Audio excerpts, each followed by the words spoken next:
Hey, sports porchers, it's your hockey Jesus, and I'm back with game two analysis of the Global Series in Stockholm, Sweden as it comes to an end.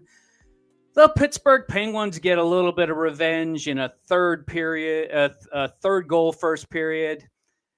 Man, what a difference a day makes. Pittsburgh Penguins and Predators really got their skates on for this one. They came out in a it was a much faster paced game. I know there probably weren't as many shots on goal as there might normally be, but the pace was definitely much higher paced. Three goals in the first always, helps that situation. But the Pittsburgh Penguins win the second game of the Global Series 4-0 on Sergei Murashov's first NHL win as a professional. He gets a shutout in Stockholm, Sweden. He gets to take home the watch, and good for him. Just a really good group effort by the Pittsburgh Penguins this morning. And don't you just love waking up to hockey in the morning on Sunday? I don't know if you, but I like to watch a little bit of NHL or NFL football in the afternoon. But my goodness, 9:00, I could do this. I wish that the Penguins would have a Sunday morning game every morning, but we know that can't happen. But that's okay. We'll take it while we have it. How about Dan Muse? We know that his system's pretty good. It looks like it's a good fit for these Pittsburgh Penguins. But the changes he made's telling me that not only is the guy knows the X's and O's, but he can read the locker room. I mean, he made a lot of changes going into the second game, and I thought he needed to. Like I said before, losing 5 out of their last 6. I know there were some loser points in here. If you've been following me, if you've been listening to me, I don't talk about ties. I just talk about wins and losses and points. And so if they lose, whether they lose in overtime or they lose in a shootout, it's a loss here on the sports porch here from the Hockey Jesus. So, but as far as the changes goes, I mean, he put Hayes on the second line. Everybody knows Kevin Hayes is not a top 6. But here's the thing. It's about the chemistry. And Hayes is a slow skater. Gino is still an okay skater, but he's not as fast as he used to be. And everybody knows Mantha's not the fastest skater in the world. It's about the chemistry. They skate about the same speed, which means their chemistry is going to be a little bit better. I thought right off the bat you could see it when Gino made that pass in front. And I know they didn't get a goal off of it. Hayes wasn't there. Mantha didn't get it, but it was if they had the right chemistry. And I promise you, if Brissot would have been out there, he would have buried that pass to the front. Good job by Muse putting a slower guy up there. I still think Koponen would have been okay up there, but I'm not gonna mince words because whoever you put up there needed to be slower. I kind of like that Hayes. Got Hayes off of the fourth line. In the fourth line, you had Lizotte, Heinen, and Koponen there. I thought they looked good. They actually were instrumental in the first goal that Wotherspoon put in, and that was early. So that's a big deal. That's an absolute big deal. Took Kindle off the first line, put him back on the third line with Novak and Tomasino. I thought this was the ballsiest move of them all. He put who did he have up on the first line? He had Novak up on the first line. Novak on the first line. I told you that I like the way Novak played on the second line. He just didn't look like he fit because he was too fast. So what does he do? He absolutely did the right thing. He put Novak up on the first line. Now, I know they weren't great, and Kindle actually ended up back on the first line towards the end of the game. But to me, that tells me that Muse knows what he's doing. He made a lot of changes. He's still going with that every other day with the goalie thing. That's okay. That's fine. That's the way it's going to be. And whatever, it's fine that way. But the Penguins get the first goal. They get 3 in the first. Gino, I was a little critical about that goal on Friday night that Gino put in. I said it was a fluke. He did it again. He did the same damn thing tonight. So sorry, Gino, for calling that a fluke. I should know better with your talent. You know what the hell you're doing out there on the ice. Basically scored the same goal from the same spot. Okay, I can be wrong. Okay, I'm okay to admit when I'm wrong. I think I was wrong on that one. Gino knew what he was doing. Got another one tonight in the same spot.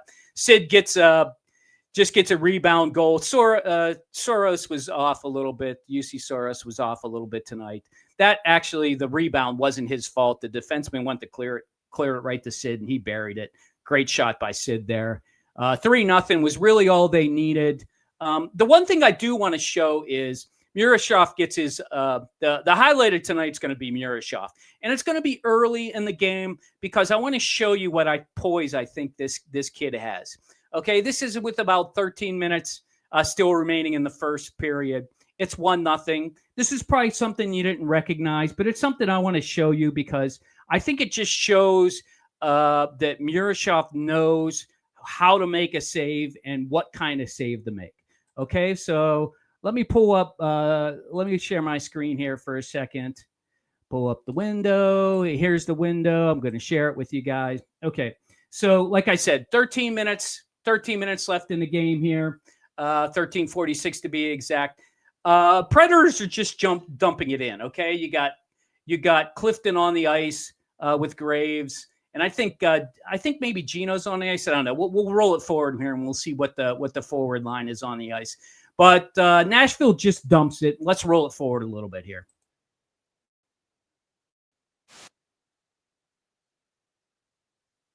Okay, so yeah, massive hit there in the corner. Evangelista gets it in. Looks like the fourth line's out there. So you got Kopanen, Lazat, and who else is on that fourth line tonight? I think it's Novak.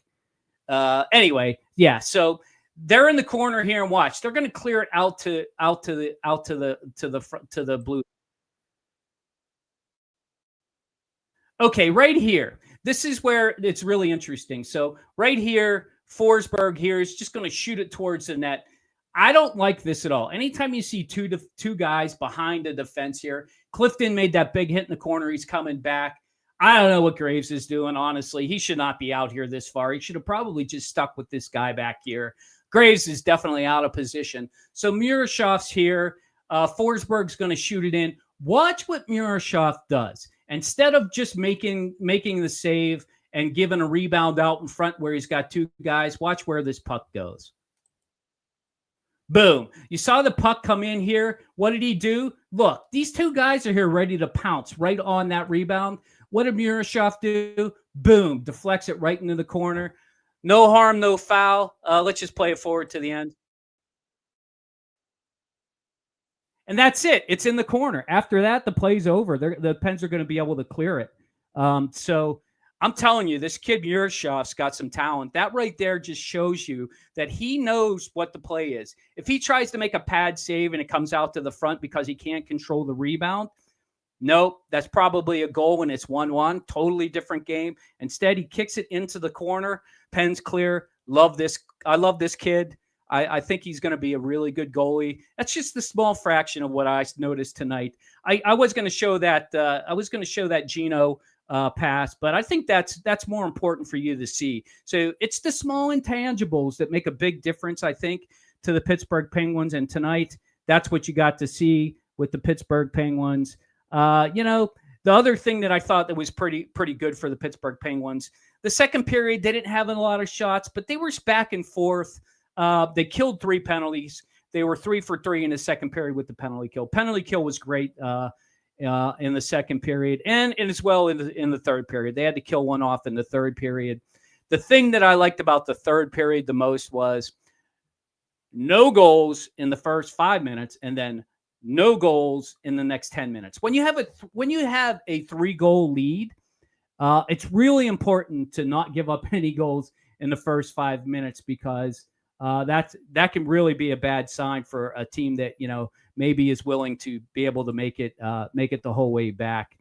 I agree with you, MK. Murashov, I'm really interested to see what he does in the shutout. He'll get a chance, he will. I think it is good that Muse knows what he's doing. Adjustments game to game are really important. Remember, this Pittsburgh Penguins team is absolutely new, and we don't know what's going to happen. So I'm really excited about the way they made the change.